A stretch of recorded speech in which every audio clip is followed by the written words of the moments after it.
Episode 5 today, mate, with a special guest. Who's the special We're guest? bringing a special guest in. It's Dave. It's Dave for it, mate. Look at it. This beautiful blue sky here today. It is absolutely unreal. That was rogue. Look at those sunnies, mate. They look so sick. we're coming back at you. Here. Barley special. What's that?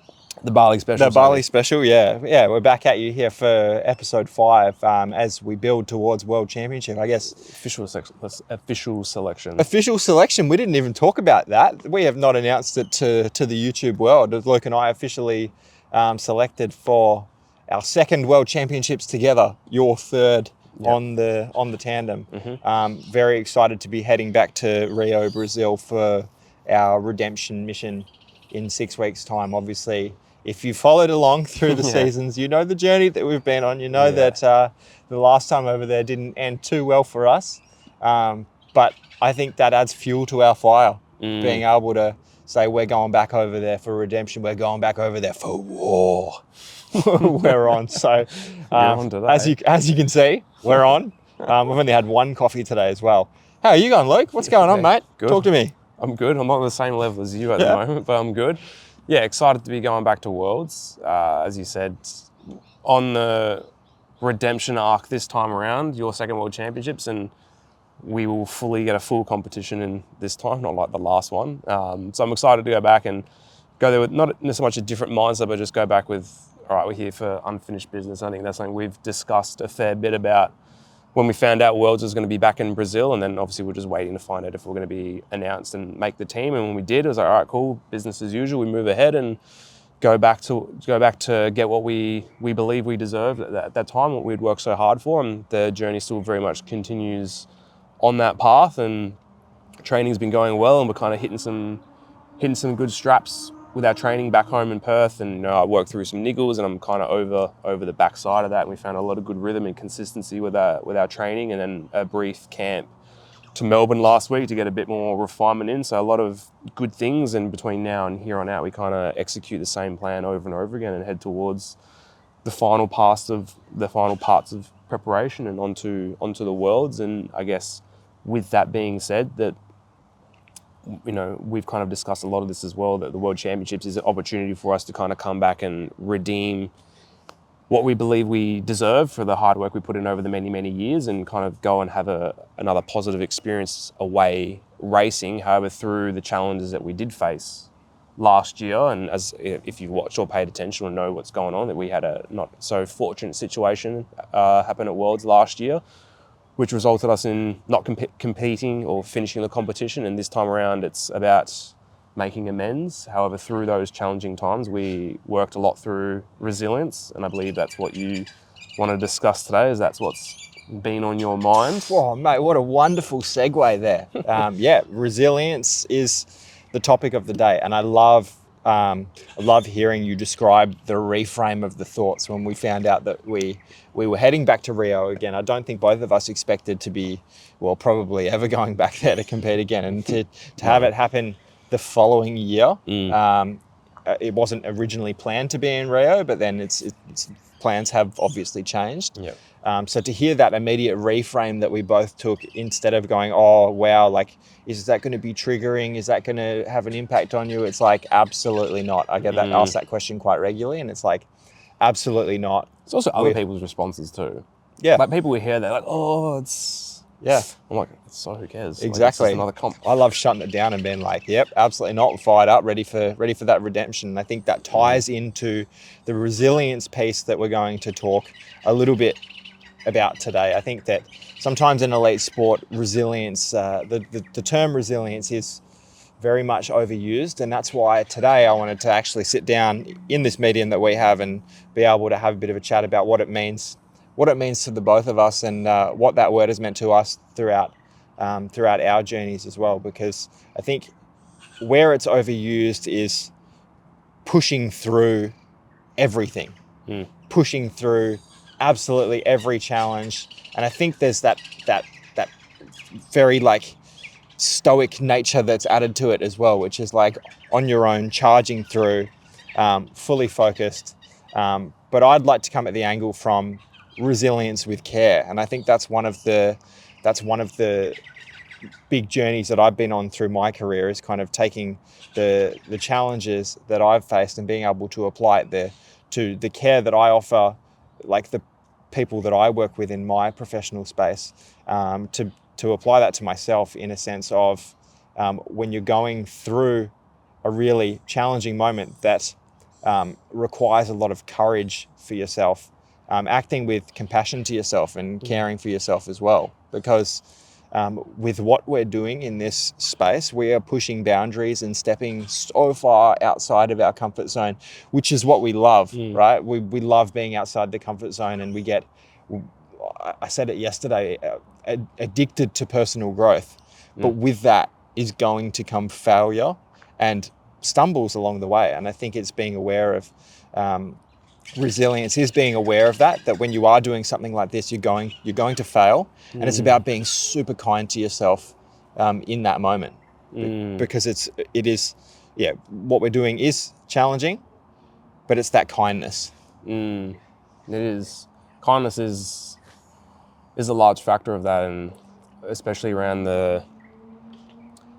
especially it's hard in those challenging moments when you're kind of going through things that, depending on how maybe you potentially are as a person or how you perceive the world, can kind of dictate how you then speak to yourself in those challenging and tough moments. I know that I'm someone that maybe in those moments kind of has a bit more of a negative view and a bit more negative self-talk towards myself. However, I also know that I have had lived experience. I know I can get through tough challenges, and I would say that majority of my career and life, most of my career has been more challenge after challenge, and you kind of get used to it at some point, which is probably not something you do want to get used to, but it's like almost found it as a place of comfort sometimes, that things would go right for a while, kind of not really sure how to handle this, but then something would go wrong. It's like, all right, cool, I know what to do through these motions, and here's the steps that I take, and kind of get familiar with those things, that every time another setback would come up, it's kind of like, all right, we'll just apply the same thing over and over again. And I think last year with what happened to us, like I remember after the fact, kind of having a conversation with my parents about just my mindset and how I was handling it. They were blown away by the approach that I'd taken, but that comes from just it being so familiar, of having shit go wrong all the time, that like that's the lived experience, that you're so used to that, which I guess that's the not going, what did you say you're doing? Not going through everything, but not having to push through everything. It's kind of like, everything had been pushed through by that point. It's like, it's just what you're used to. It's the same thing over and over again. And then even, I remember Shipley said something to us at Worlds, to me, the hotel. He's kind of like, you shouldn't have to go through this. Like, just because you can handle it and just because you can go through it doesn't mean that you should. Yeah. And it's just been able to kind of understand that and reframe that, that like, challenges are always going to arise. Yeah. You shouldn't have to be here. No. But we were. Yeah. Yeah. Yeah. And it's just, how do you kind of navigate that through those tough situations? And failure is absolutely part of the experience. And we when we were in Melbourne watching a documentary series with Chris Hemsworth, Limitless, the new series, and the topic of pain kind of came up and how people avoid pain. And I guess I'm someone, and probably both of us as well, as someone that would invite pain and want pain, because we know that comes growth, comes suffering, comes, adapting and like facing a resistance and having to learn how to overcome and adapt, push through, so the next time you face pain, you can deal with it better, which is exactly the same piece as resilience, because effectively at the core of it is some level of discomfort, whether that's physical, mental, or emotional. You're facing some level of discomfort that you have to overcome and work through. But yet the challenges that you face and how you face them dictate how you'll face future challenges in the future. With that being said, you don't know what you can face until you're faced with it, which I know is something you've been quite passionate about, or was a spark of wisdom for you, hearing that like the toughest challenge you face is the toughest thing you have faced, or what's the actual? I think it's very much the toughest thing the most challenging thing you've faced is the most challenging thing you've faced. And when you see two people side by side, they've both had the most challenging thing they've faced, but subjectively you might look at that and go, well, one person's had something a lot more challenging, but still, it's the same. So the reflection that I had when I heard this last week, it was a real brain exploding emoji moment for me. It was like, okay, well, what's the answer to that then? The answer is do hard things. Yeah. You do hard things, and hard things become easier.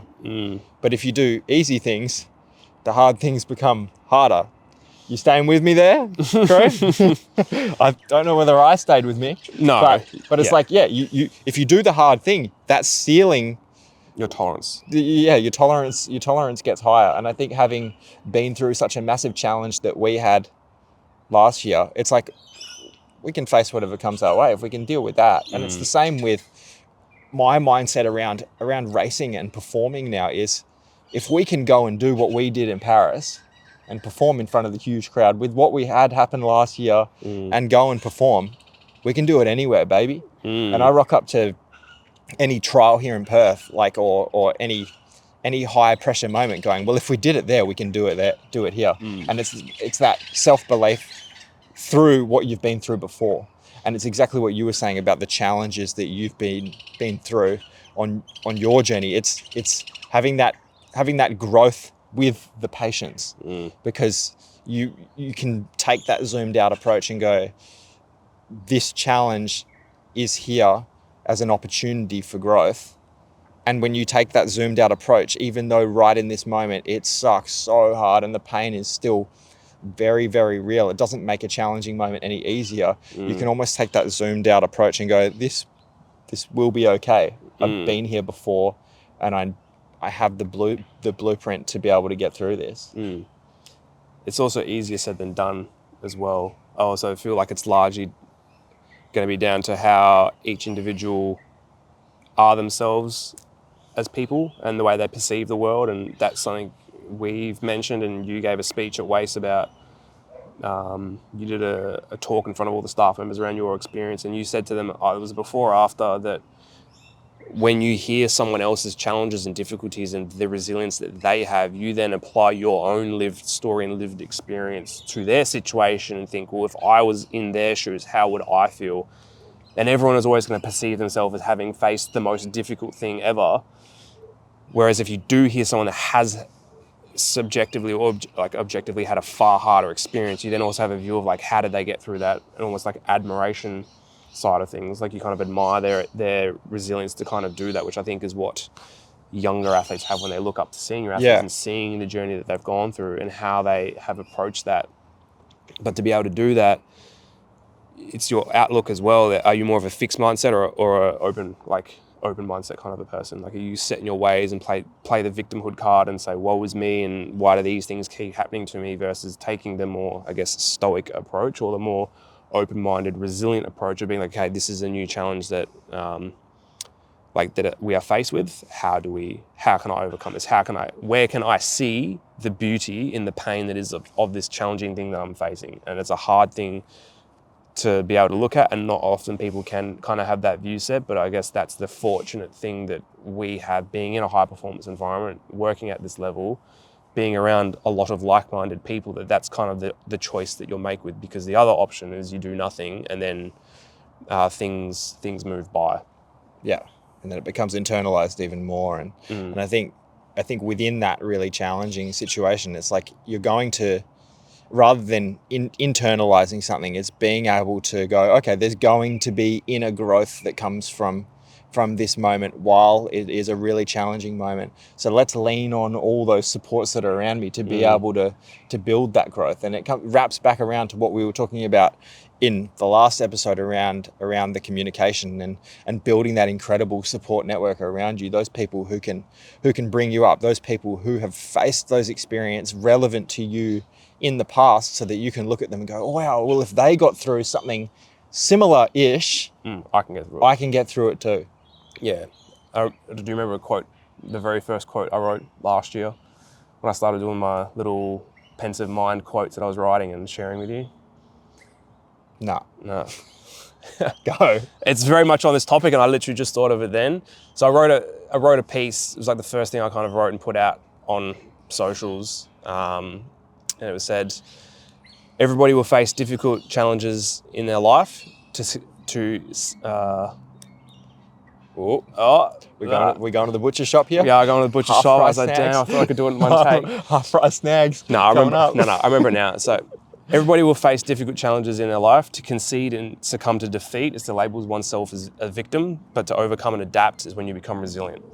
I do remember that. I wish I did remember it when you asked, because that would have made for some mega content. It would. Imagine if I just spat it out right there. It would have been good. My brain doesn't work like that. But that's, that's the crux of it, right? It's that mindset shift through that difficult time that allows you to become resilient, that like through whatever challenge you're facing, through whatever difficulty you're facing, like it is absolutely the most challenging time and thing that you are facing, and you are well justified to feel the way that you feel. However, what plans do you put in place, and how are you going to attack it and move forward? Yeah. That's the critical thing. Yeah, be solutions focused in that moment. Which comes back to caring and compassion, which is the side that you wanted to focus on, is that having the growth mindset approach is the compassionate one, because you will overcome, and then you will overcome far greater challenges, and it just sets you up further and better for your life. Whereas if you have the victimhood closed mindset, you get stuck in your ways and life will pass you by, and you'll be the one that will be stuck with resentment. Yeah. Be kind to yourself. Absolutely. Yeah, that's one thing that I always say to people when they are going through that really challenging moment is be kind to yourself, because it's how you get through it, and that's how you can be the compassionate one. Is going, I'm pushing myself outside my boundaries here. Like, good on me for doing this, but this hasn't worked out right now. But zooming out, we'll take that growth with patience mindset and be able to zoom out and look at the big picture and go, we're moving forward. So what I like about what we've done here is we've taken a word that is just used so much in our space around someone's story. They're resilient. Oh, great resilience. And being able to unpack it a little bit more and kind of apply some of like our story to it as well, because I think it is something that we talk about a lot on our journey. So if there's anything that I can say for the viewer to come away with, it is to be kind to yourself and look at that resilience with care model. Yeah, I like that. And even just to kind of round that out as well, it's like just the reframe as well, is if the more care that you have for yourself in those tough moments, the better outlook people are going to have of you, because they will see you as more of the stoic one, because the stoic's definition is to be able to handle one's emotional state, but also be aware of it as well, and kind of take ownership of that, but not play the victimhood, and express like, I'm not having a great time. However, this is a process that I take. And through the documentary that you feature in as well, Changing Track too, it's probably a good little plug for that too. It's like very much the story of that whole documentary is resilience, facing challenges, and how do you face that? How do you overcome that? And then through those lived experiences and the way in which you overcome them then provides inspiration for others. And that is also then how you give outwardly caring. By being kind to yourself, you can then be kind to others through their tough times as well, and you become a beacon of support for them in their challenging moment. That's it, mate. It is all about the story and the journey. Definitely. Enjoy the journey. Enjoy the journey. Yeah. There you go. That's it. LSKD. Yeah. Yeah, little plug there. Sponsor me, please. Yeah. Please. Yeah. Anything else, mate? I'm good. I'm happy. Yeah. Me too. Yeah. Roger that. All right. Very good. See you in a couple of weeks. All right. See you soon. Get closer to Worlds. Yep. Good stuff.